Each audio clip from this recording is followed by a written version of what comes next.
Sir ఒక మంచి సినిమానైతే తీసుకొచ్చారు ప్రేక్షకుల ముందుకి. సో, దాని నుంచి వచ్చిన రిజల్ట్ ఎలా ఉంది? అండ్ అలాగే ఇక్కడున్న ప్రజలు హైదరాబాదీలో అన్‌టోల్డ్ స్టోరీగా వచ్చింది ఇది. సో, 'రజాకార్' అనే మూవీ ఆడియన్స్ రెస్పాన్స్ ఎలా ఉంది?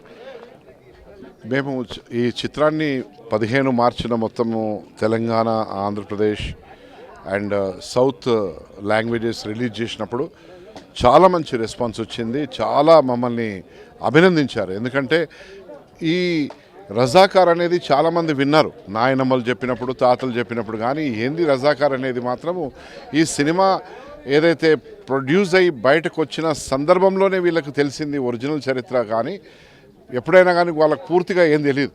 ఓహో, రజాకార్లు అంటే ఇదా, ఓహో వీళ్ళ దాష్టికాలు ఇవ్వా, ఓ వీళ్ళు హిందువుల మీద దాడి చేశారా, ఓ హిందువుల మత మార్పిడి కోసం వీళ్ళు తీవ్రమైన ప్రయత్నం చేశారా, వాళ్ళు మత మార్పిడి చేయకుంటే చంపేశారా, ఓ మా నాయనమ్మకు, మా అమ్మమ్మకు, మా తాతకు, ముత్తాతలకు అందరూ ఇన్ని కష్టాలైనాయి అనేది ఈ చిత్రం ద్వారానే తెలిసింది. అంటే ముస్లింలు హిందువుల్ని పెట్టిన ఇబ్బందులు అవన్నీ కూడా చూపించారు. జరిగిన కథనే చూపించారు. ఇప్పుడు ఎంఐఎం అనేది ఒక ముస్లిం పార్టీగా ఉంది. సో, అలా ఆ పార్టీల తరపు నుంచి ఏమైనా ఇబ్బందులు ఈ సినిమా తర్వాత ఏమైనా ఎదురయ్యాయి? ఎదురైనా నేను లెక్క చేయలేదు. ఎవడొచ్చి నన్ను డాగేస్తే కూడా నేను భయపడేది కాదు. నేను ఈ గడ్డ మీద పుట్టిన బిడ్డను. జరిగిన వృత్తాంతాన్ని, చరిత్రను చిత్రంగా మలుస్తే నా తప్పేంటిది? చరిత్రను తెలియజేయవలసిన అవసరం ఉన్నది ప్రజలకు పూర్తిగా.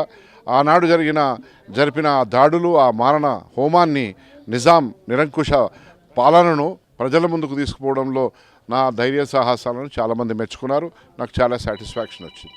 ఇంత గొప్ప సినిమా తీసిన మీరు నేషనల్ అవార్డుకి ఏమైనా ట్రై చేస్తున్నారా? ట్రై చేసేది ఏముంటుంది, మనం ట్రై చేస్తే వచ్చేదా? ఇదేమైనా యూపీఎస్సీ స్టేట్ పబ్లిక్ సర్వీస్ అని కాబట్టి నేషనల్ అవార్డు వస్తుంది అనేది నాకు పూర్తి నమ్మకం ఉంది. ఎందుకంటే ఇలాంటి చిత్రము ఈ మధ్య కాలంలో ఎప్పుడు కూడా ఎవరు తీయలేదు. గతంలో వచ్చింది కేరళ స్టోరీ అని, కాశ్మీర్ ఫైల్స్ అని వచ్చింది. కానీ ఇంత పెద్ద ఎత్తున, అంటే ఇన్ని లక్షల మంది చనిపోవడము, ఇంతమందిని, ఇది కూడా మతం మార్పిడి చేయాలనే ఒక సంకల్పం తీసుకొని ఒక రాజు, ఒక సంస్థానానికి సంబంధించిన రాజు ఆయన సొంత ప్రజల మీద బలప్రయోగం చేసి ఈ విధంగా చేయడం అనేది ఈ రజాకార్లే చేశారు. అది కూడా 7వ నిజాం, ఈ నిజాం ప్రిన్స్లీ స్టేట్లోనే జరిగిందనేది నా పూర్తి నమ్మకం. దాన్ని మనము బయట ప్రపంచానికి కూడా తీసుకొచ్చినాం. మళ్ళీ రజాకార్లు ఇక్కడ పుట్టొద్దు ఈ దేశంలో కానీ రాష్ట్రంలో అనేది ప్రజలకు తెలియజేయవలసిన బాధ్యతను నేను పూర్తిగా నిర్వర్తించానని నేను అనుకుంటున్నాను. ఒక ప్రజాప్రతినిధిగా మా టీవీ5 ప్రేక్షకులకి ఏమైనా చెప్పాలనుకుంటే? టీవీ5 ప్రేక్షకులు ఎన్నో, నాకు తెలుసు మిలియన్స్ ఆఫ్ ప్రేక్షకులు ఉన్నారు ప్రపంచంలో నలుమూలల. మీరందరూ కూడా ఈ రజాకార్ సినిమా ఒకవేళ మీరు థియేటర్కి వెళ్ళి చూడకుంటే ఆహా ప్లాట్ఫామ్లో మీరు చూడాలి. సకుటుంబంగా చూస్తే కూడా దీంట్లో తప్పేం లేదు. దీంట్లో ఎలాంటి కూడా చెడు విషయాలను మేము చూపించలేదు. రాబోయే తరాలకు మంచి జరగాలి, రాబోయే తరాలు మళ్ళీ ఈ మారణ హోమాన్ని చవి చూడకూడదు, అటువంటి దుర్మార్గుల పాలనలో ఉండొద్దనే ఒక ఆలోచనతోనే మేము మీకోసం తీసాము. కాబట్టి మీరు ఖచ్చితంగా చూడవలసిన బాధ్యత. ముఖ్యంగా ప్రతి హిందువు, ముస్లిం కూడా, కొంతమంది ముస్లిమ్స్ అనుకుంటారు ఇది ముస్లిం వ్యతిరేకంగా అని. ముస్లిం వ్యతిరేకం కాదు ఇది.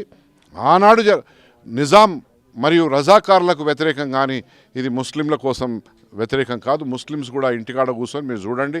హైదరాబాద్, తెలంగాణలో, ఆంధ్రప్రదేశ్లో ఉన్న ముస్లిం సోదరిమణులకు కూడా వాళ్ళకు తెలుగు వస్తుంది, అర్థమవుతుంది. మీరు కూడా సినిమాను చూసి నాకు పోలారాలు వేస్తారని చెప్పి నేను అనుకుంటున్నాను.